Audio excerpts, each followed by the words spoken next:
Gente, aconteceu ontem um negócio que eu espero pare aonde está. O secretário de Estado dos Estados Unidos foi dar um depoimento numa comissão do Congresso americano e perguntado por um deputado se o governo americano considerava usar uma determinada lei chamada Magnitsky contra o ministro Alexandre de Moraes, o secretário de Estado americano disse que o governo sim está analisando nesse momento e há uma grande possibilidade de que isso aconteça. Veja, uma autoridade do governo, quando vai ao Congresso falar, não vai lá fazer farol, fazer graçola e tal, mas é um representante político. Marco Rubio é um representante político do governo Trump e ele disse que há a possibilidade de aplicar a lei Magnitsky contra o Alexandre de Moraes. Quando a gente olha lei Magnitsky, é tipo Lewandowski, né? Tem um monte de letra, um monte de W, um monte de K, uns negócios assim. Aliás, Magnitsky não tem K. Mas é uma sopa de letras. Magnitsky. O que é isso? É de uma gravidade. O que se discutiu nesse breve diálogo entre um deputado americano e o secretário de Estado americano é de uma gravidade que a gente precisa entender. Claro, gravidade se avançar. Gravidade se o governo americano tomar a medida. A medida é administrativa, porque a lei existe desde o governo Barack Obama. O que é essa lei? Olha como ela é grave. Um advogado, auditor ucraniano chamado Sergei Magnitsky, trabalhando numa investigação na Rússia, em 2007, ele investigava denúncias de corrupção de autoridades russas. No curso de uma mega confusão, de um fundo gigante chamado Hermitage, que tinha comprado empresas da extinta União Soviética, Gazprom e outras companhias. Essa empresa, esse fundo foi acusado de uma série de coisas, foi banido, etc. Bom, o Magnitsky foi escalado pelo CEO, cofundador do fundo, o Bill Browder, para investigar o que estava acontecendo. Aí o Magnitsky, auditor, respeitadíssimo, toda a confusão que envolvia empresas na Rússia, ele estava no meio, foi acionado e foi contratado, né? Ele trabalhava nessa investigação. E ele descobriu uma fraude de 230 milhões de dólares envolvendo autoridades russas. Isso foi em 2007. Em vez de investigar as fraudes, o governo russo prendeu o Sergei Magnitsky, botou ele na prisão. Pelas leis russas, ele poderia ficar 1 ano preso sem o processo, que é tempo para chuchu. E quando faltavam alguns dias para o final do prazo, ele morre na cadeia de uma pancreatite. Houve uma investigação internacional. Chegaram a uma lista de 60 pessoas envolvidas nessa história. Autoridades russas, figuras, oficiais, militares, etc. Chegaram à conclusão que ele foi agredido, foi torturado psicologicamente, não recebeu atendimento médico, morreu de pancreatite na cadeia. 37 anos, Sandro. 37 anos. E houve uma reação internacional. O fundador do Hermitage começou uma mobilização e os Estados Unidos aprovaram uma lei no governo Barack Obama, que é a lei Magnitsky. E o que essa lei prevê? Quando encontram figuras que agridem os direitos humanos neste grau, existe uma série de sanções contra as pessoas físicas, não é contra o país, é contra as pessoas físicas. Congelamento de bens e de contas, proibição de entrada nos Estados Unidos, cancelamento de visto, bloqueio de transações comerciais e financeiras. suspensão de acesso a serviço digital. Não pode usar Gmail, não pode usar Google, não pode usar YouTube, nada. Com sua identificação, naturalmente. É um negócio muito grave, extensível, em alguns casos, à família. Então, quando o Marco Rubio diz que essa lei pode ser aplicada contra o Alexandre de Moraes, ele está colocando a possibilidade de que o Alexandre de Moraes esteja numa gaveta internacional onde estão fraudadores de eleição na Venezuela, onde estão picaretas de Mianmar, onde estão os assassinos do jornalista Khashoggi da Arábia Saudita e onde estão os corruptos russos. É isso. Porque essa lei foi usada contra a Rússia, contra a China, contra a Mianmar, contra a Venezuela, Arábia Saudita. E parou por aí. Aí, numa discussão, numa pergunta em que um deputado que tem ligações com Eduardo Bolsonaro, se reuniu com Eduardo Bolsonaro, pergunta ao secretário de Estado se há a possibilidade de aplicação dessa lei contra o ministro Alexandre de Moraes do Supremo Tribunal Federal, na pessoa física do ministro Alexandre de Moraes do Supremo Tribunal Federal, e ele disse que sim, estuda-se, e a aplicação é administrativa, há uma lei, o secretário de Estado, a Secretaria de Estado, a Secretaria de Tesouro resolvem colocar uma pessoa na lista, ela entra na lista, acabou, entra na lista. Cabe um recurso? É um recurso administrativo do sancionado, aquele que sofreu a sanção, mas não dá para recorrer ao tribunal, não sei das quantas. Não se trata disso, é administrativo. É um poder incrível.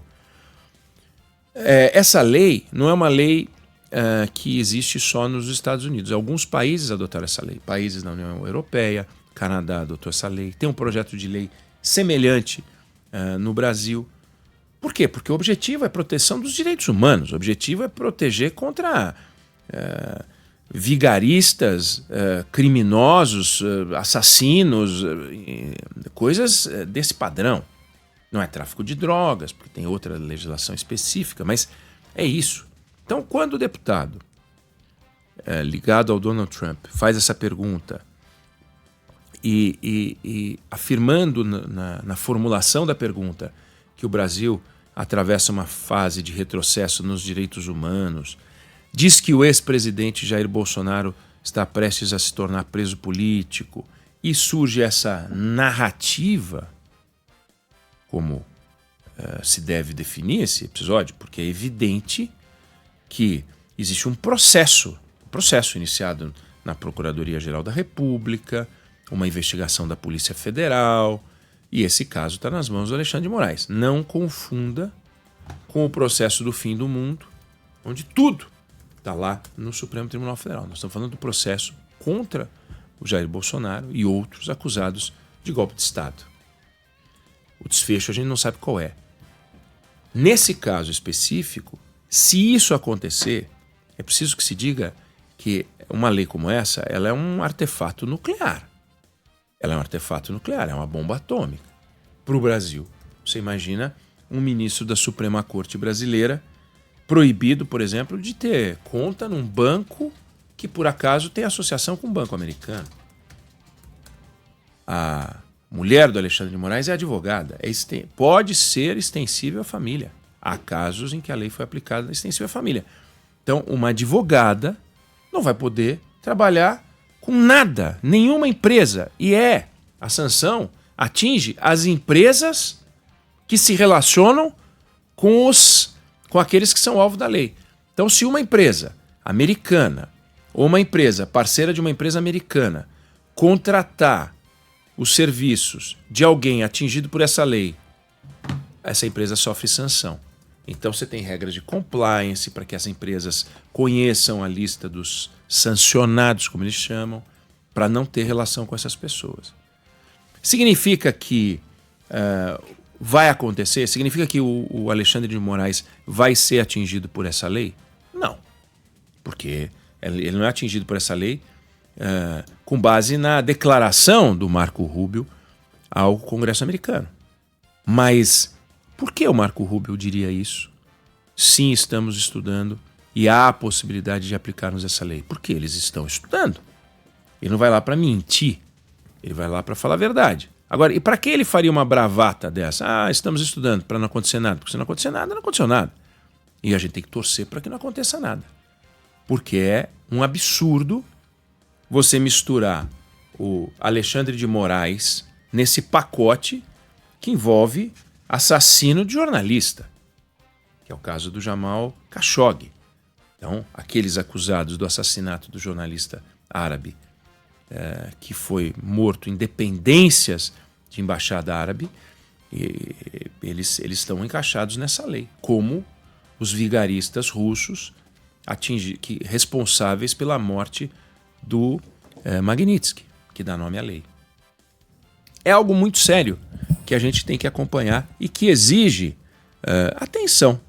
Vamos acompanhar, vamos olhar. Quer dizer, eu tô aqui trazendo essa história não pelo risco objetivo do episódio que aconteceu ontem, mas pelo risco envolvido numa possível decisão do governo americano, que, vamos combinar, tem tomado decisões as mais variadas e as decisões, em muitos casos, saem pelo poder que o presidente americano tem, administrativo, que o presidente brasileiro não tem. Aqui tem que recorrer à medida provisória. O que o presidente americano pode e o presidente brasileiro pode na sua esfera administrativa é impressionante. A gente está vendo como o presidente americano pode tomar decisões administrativas tão poderosas. É o caso dessa lei, que ela já está lá, foi aprovada no Congresso, na gestão de um democrata. O objetivo era a proteção da integridade das pessoas contra a violação dos direitos humanos. Não é uma lei em si, uma lei ruim, né? A lei Magnitsky é ruim. Não, não é ruim. Ruim é você imaginar que um país como a Rússia eliminou um auditor que investigava a corrupção na Rússia. Quer dizer, imagina se isso acontece no Brasil. Começa-se a investigar a corrupção e os investigadores começam a ser presos e mortos na cadeia. Morrem na cadeia sem atendimento médico, largados, apodrecendo na cadeia. É um negócio complicado. E o assunto é delicado porque existem várias críticas que a gente pode fazer à condução no Supremo Tribunal Federal de processos sob o comando de Alexandre de Moraes. Por exemplo, a gente pode criticar o tamanho das penas adotadas envolvendo algumas figuras do 8 de janeiro.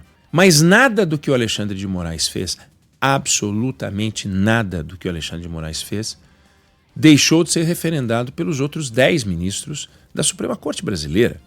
Então, na medida em que o governo americano, perguntado sobre a possibilidade de adoção da lei contra um integrante da Suprema Corte Brasileira, estão pegando a parte pelo todo e vamos eleger um inimigo dos Estados Unidos, o Alexandre de Moraes, e os outros 10, né?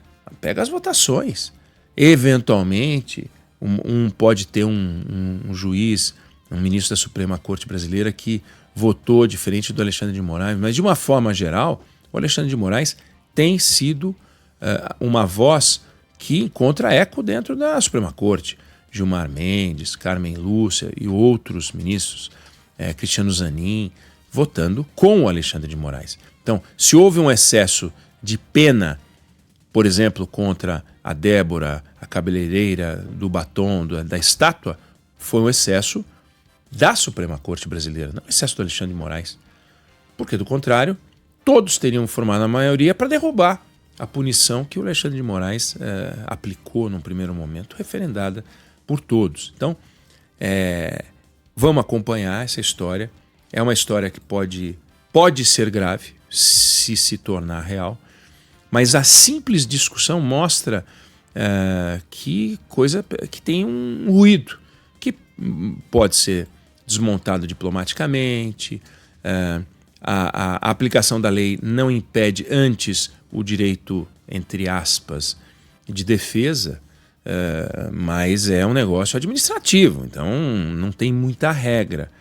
cabe ali, dá para explicar. Agora, dizer que aqui o que acontece é rigorosamente o que acontece na Rússia, na Nicarágua, onde houve aplicação da lei, Venezuela, Arábia Saudita e China, é um exagero absurdo, né? Absurdo. Agora, se isso acontecer, a gente tem um grande problema, porque o Brasil até esse momento vem sendo, ainda que atingido por sanções, né, pelas tarifas e tal, não é o alvo predileto do Donald Trump. O alvo predileto do Donald Trump é a China. Não há um problema envolvendo o Brasil. Agora, na medida em que uma autoridade brasileira possa vir a ser enquadrada numa lei como essa, qual é o papel do Estado brasileiro? De alguma forma, não pode simplesmente ficar em silêncio, né? Ainda que não seja um ataque a uma instituição, mas a um representante de uma instituição diante de um argumento que tem que ser questionado. Se não vigora no Brasil o Estado Democrático de Direito, o Brasil vai aceitar essa ideia com todos os detalhes e delicadezas dessa história, porque o governo brasileiro é um governo de oposição, né, ao Jair Bolsonaro. Quer dizer, na medida em que o governo se manifesta em favor do Alexandre de Moraes, sendo que o Alexandre de Moraes está julgando, assim como o Supremo, o Jair Bolsonaro, cria-se aquele caldo de cultura muito adequado para as redes sociais ficarem enlouquecidas. Olha só, olha o que está acontecendo. Então, não podemos transformar essa história numa novela gigantesca, quer dizer, o Brasil está na iminência de entrar numa lista pavorosa. Não. Mas isso foi discutido ontem no Congresso americano, não foi discutido num Congresso de um país de segunda classe, com perdão da expressão, países que não têm relevância, né? Mas não, as empresas americanas estão em toda parte.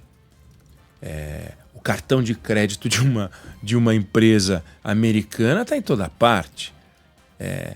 As sanções podem ser gravíssimas, né?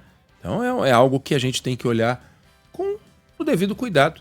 Eu iluminei aqui só porque é um assunto que realmente foi discutido ontem num fórum que é monitorado por todo o mundo. A gente não podia deixar de trazer essa história aqui. Eu não sei se você concorda ou discorda, mas essa é a opinião que eu tenho sobre o assunto.